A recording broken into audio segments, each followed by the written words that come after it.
as coisas se passem como se não houvesse a disciplina, a normativa da doutrina espírita.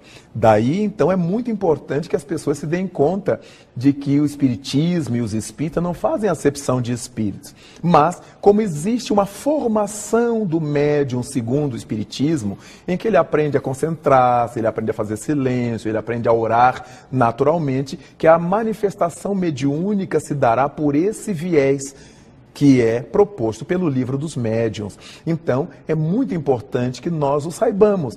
Por quê? Porque Allan Kardec já tinha definido que o espiritismo é uma doutrina pluriespírita. Admite todos os tipos de espíritos e a possibilidade deles se comunicarem, diferentemente das doutrinas uniespírita, que admitem que só um tipo de espírito, ou o demônio, ou o Espírito Santo é que podem se comunicar. Daí é muito importante esse tipo de esclarecimento, de aclaramento que a doutrina espírita nos vem trazer. Raul, na medida em que nós comentamos aqui que os espíritos também estão em todos os lugares, você acredita que além do centro espírita, no centro de Umbanda, também nas igrejas evangélicas ou católicas, de alguma forma, há a participação dos espíritos ali intuindo os seus pastores, os padres? Você acredita nisso? Indubitavelmente, onde existe criatura humana, os espíritos estão ao seu redor.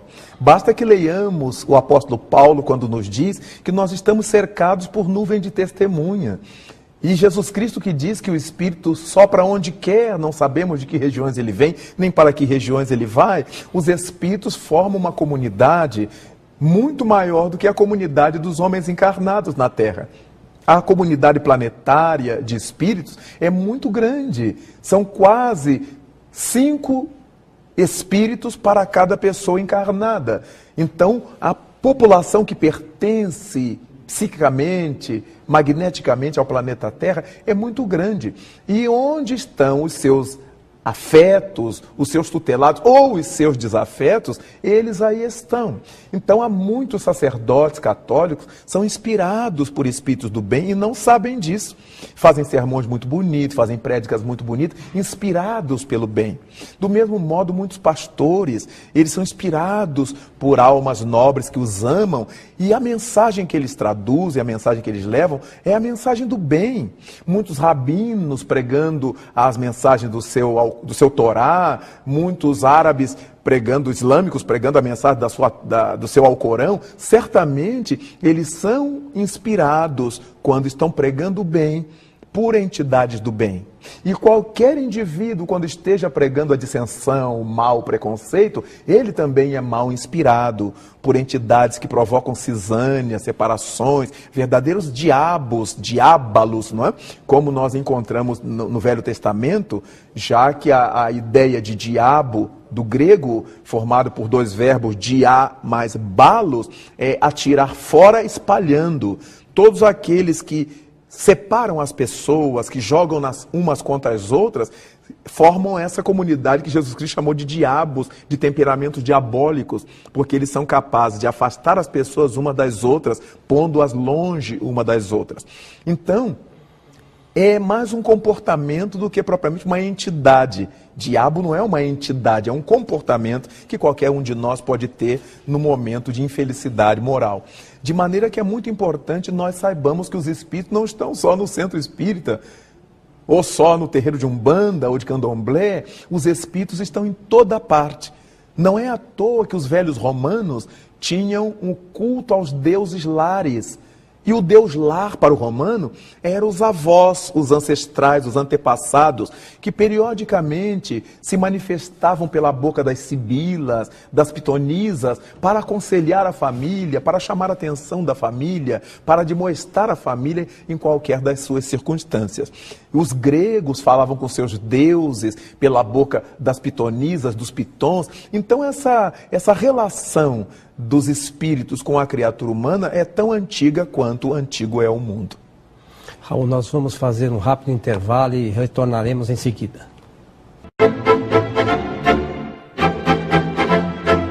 Agora você tem ao seu alcance livros espíritas, espiritualistas e de autoajuda Acesse o site www.megalivros.com.br ou ligue 0 operadora 11 3186 9777 ou 0 operadora 11 3186 9766. Conheça a revista Cristã de Espiritismo. Todos os meses temas como tratamento espiritual, vida após a morte, mediunidade, Chico Xavier, Divaldo Franco e muito mais. Visite nosso site e acesse vídeos e artigos gratuitos. Rádio Boa Nova. Sintonize. Em todo o Brasil. Saiba como ouvir. Ligando, por e-mail ou acesse o site. A comunicação em prol de um planeta de regeneração. Rede Boa Nova. Emissoras da FEAL. Fundação Espírita André Luiz.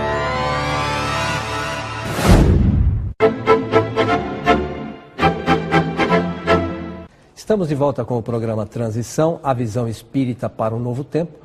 Hoje com a presença de Raul Teixeira, esclarecendo alguns fatos e perguntas encaminhadas pelos nossos telespectadores. Antes de retornarmos às questões, Raul, eu gostaria que você falasse do que trata o seu livro, Quando a Vida Responde, da editora Frater.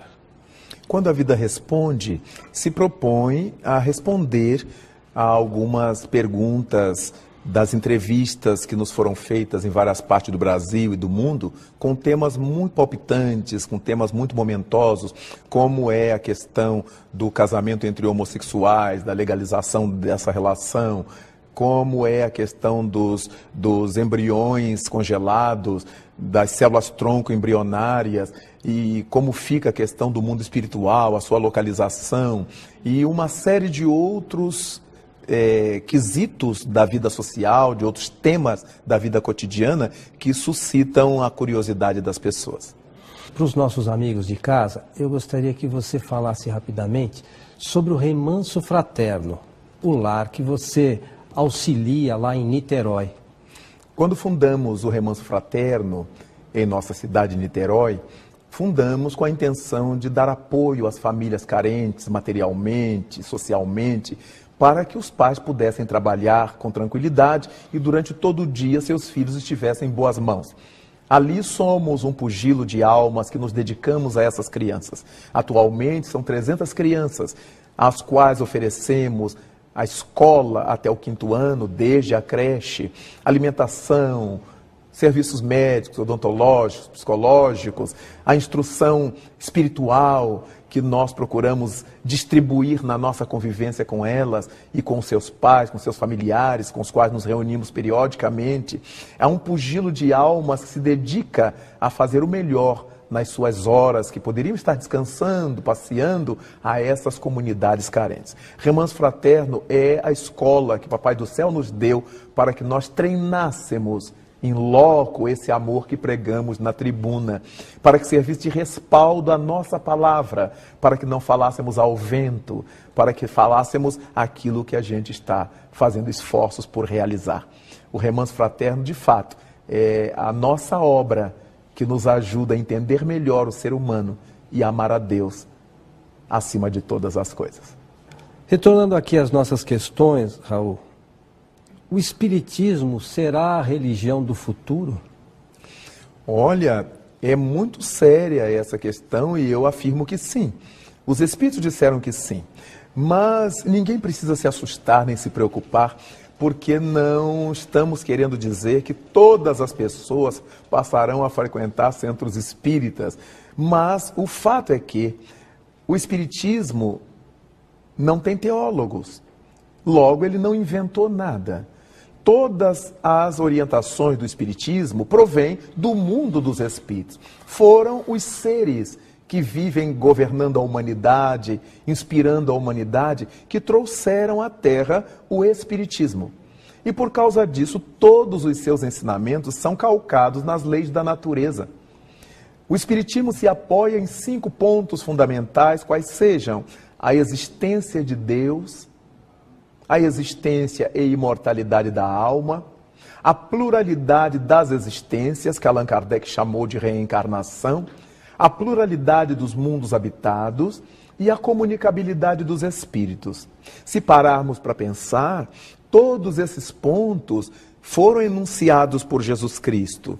Jesus falou sobre Deus, nosso Pai. Não é? Jesus falou a respeito da nossa imortalidade, quando nos disse que nós não sairíamos da terra enquanto não quitássemos o último ceitil. Não é? Jesus falou que todas as coisas que ele fazia nós poderíamos fazer no futuro, naturalmente, porque hoje é impossível. Então, ele lança seus ensinamentos para a vida futura. Foi Jesus Cristo que nos disse no Evangelho de João que há muitas moradas na casa do Pai, a pluralidade dos mundos habitados. Foi Jesus Cristo que nos falou da comunicabilidade dos espíritos, porque foi ele que expulsou os espíritos dos desencarnados que perturbavam. Foi ele que conversou com Elias e Moisés no Tabor. Então, todos os princípios da doutrina espírita estão calcados no ensinamento de Jesus.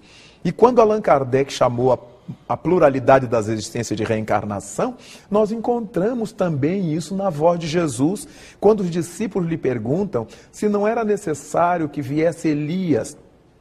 E ele diz que, em verdade, Elias já tinha vindo, e os homens fizeram com ele tudo quanto quiseram, tudo quanto lhes aprouve. A mesma coisa fariam com o Filho do Homem. E os discípulos, narra Mateus, entenderam que Jesus se referia a João Batista.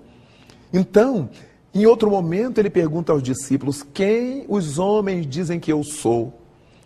E respondem seus discípulos: Senhor, uns dizem que tu és Elias, outros falam que tu és Jeremias, outros falam que tu és João Batista, um dos velhos profetas que voltou. Ora, se todo mundo sabia que ele era filho de José e de Maria, ele era chamado Jesus, filho de José, Yahshua ou Yeshua ben Yosef, como é que acreditavam que ele fosse Elias?